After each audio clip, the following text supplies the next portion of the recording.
ipakita na tumatak sa puso ng bawat isa man.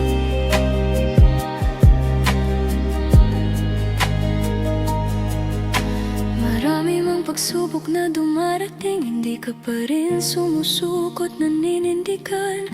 Tahimik man ang iyong paglilingkod, ramdam ng tao ang malasakit mong lubos. Sa bawat kamay na iyong inalayan, may pag-asa.